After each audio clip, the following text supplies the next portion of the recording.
Thì ăn cùng với nước tương tỏi ớt nè, kèo kèo một xíu ngon lắm nha. Thơm thơm của đậu phộng này, cá thịt nè, bỏ thìa còn nhiều rau vô nữa. Mời mọi người ăn bún thịt khìa cùng với mình nha.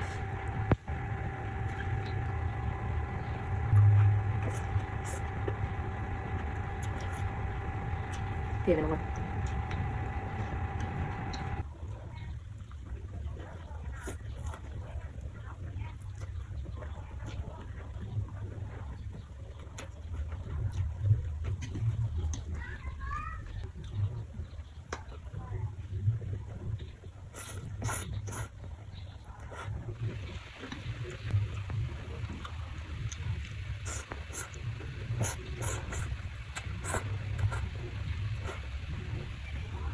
Thì ăn cùng với nước tương tỏi ớt nè, kèo kèo một xíu ngon lắm nha.